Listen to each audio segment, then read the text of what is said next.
This is TWiT. I feel like this story kind of bubbles up every year or two, right? Like this is something that is not very new, the world of smartphone advertising. Yet every single time it happens, people freak out about it because it feels very deceptive. In this case, Huawei Mobile Egypt posted an image which they were saying, is a selfie that's taken with its phone, the Nova 3, in that market. Only an actress who was on the shoot posted on Instagram a photo that was kind of like behind the scenes. I think it was a number of photos from this photo session behind the scenes. And in it, it shows you see the final image, which is the guy holding his hand outside of the camera, taking a picture. And then you see her Instagram photo, and it's taken at the same moment. It's got the person propped up with the DSLR, and the guy who's holding his hand out has no phone in it. He's literally just holding it outside of the image of the camera. And what you end up with in the promo spot is a photo that looks really amazing because, no duh, it was taken with the DSLR. Isn't this how it's done on every phone? I don't know. I mean, that was kind of my main question here. This bubbles up time and time again, and I know why it feels wrong when you see this. It feels like deceptive advertising. Stock images that come on the phone that are already preloaded, they do not look like the same pictures that I take with the phone. No. It's never the same. You mean like the desktop images? Well, they always include some sample images of some stock photo people laughing, throwing back their head and laughing. Oh, yeah. And it's like this is how the Galaxy takes, photos, but that's not. You took this with a completely different device. Yeah, right. Well, and so Samsung apparently also just this week Samsung marketing published images that they said were taken with the Galaxy A8 on social media. Mm-hmm. Turns out these were actually matched to actual stock footage libraries online. Right. Then Samsung, in return said, well, many of the photos we post are taken using the smartphones, but some, like that, are images that also express the attitude of our target audience. That's PR, which, oh my goodness, shoot me now. Yeah, that's pure. Come on. It's total marketing speak. But and then you remember back in 2012, this was a pretty famous one where Nokia had a promo video that was showing their floating lens image stabilization and how the technology on this phone could stabilize the image. So this girl was riding down the street, and it was before everything was all shaky, and then after with this phone supposedly everything was still, except that while she was riding in the background, you saw a car pass along the way. And of course, they did a freeze frame of the car passing. And in the reflection of the window, you see the whole rig hanging out of the van that's following the girl. And it's this gigantic camera rig that's taking the shot. So apparently, this is just a thing that happens. But should we be upset about it? Joshua, yes. What do you think? I'm more upset about the stock footage, the being used rather than, kind of faking the photo. Because let's put it this way. As a consumer, I also understand, as someone who reviews these phones, I also understand that the front-facing camera never looks that good. No. I'm not going to suspend my disbelief in a promo like this. And actually, as a creator, it's kind of nice seeing how they achieve that shot. Obviously, it's a little bit deceiving. But what I would tell these companies is why not use as many tools as possible to get the best possible photo with the phone.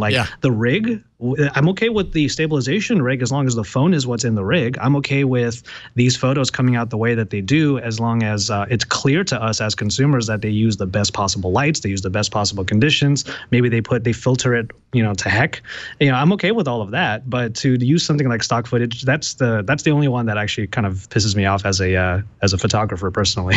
Well, I mean, even the DSLR example, that's not using the actual phone. So not only is, stock footage came from, some random place, DSLR, it's still in a controlled environment. Yes, they did it, but it still has nothing to do with the phone. I completely agree with you. I feel like, just do your very best to, to be able to make the claim that these photos actually were taken with a camera. There's a million and one things that you can do with a smartphone camera to improve the scenario. Apple's famous for doing this, right? Their ad campaign on shot on an iPhone. And I like to assume that Apple's telling the truth when they make that bold claim. Maybe they aren't, but as far as I can tell, they are. But it just turns out it's not just that someone held up the phone and just went poof and got an amazing picture. There are ways to make it better. You can still shoot something on an iPhone and then pass it through Final Cut Pro. Right, or you could do post-processing. Yes, that's another aspect. I mean, there's nothing to stop you from doing that. Sure. But, we got to And if anything, that's education. Yeah, exactly. That's showing the potential Yeah, and Apple is actually very good at marketing stuff like that. Like, this is the actual potential of the products that you buy from us. Right. Whereas this is just like plain out marketing lying, and it's awful, especially because we have to give consumers know that cameras don't shoot like that. They've been using smartphones long enough now. We've had smartphones in our pockets for maybe about 10 years now. Like, people know if something is not true to form, and that's just... We're not dumb. Yeah, but Ron, front-facing cameras now are coming in like 20 and 24 megapixel. Doesn't mean they're good. They are. It doesn't mean they're good. Mean they're That's good. Right. What do you think, Ron?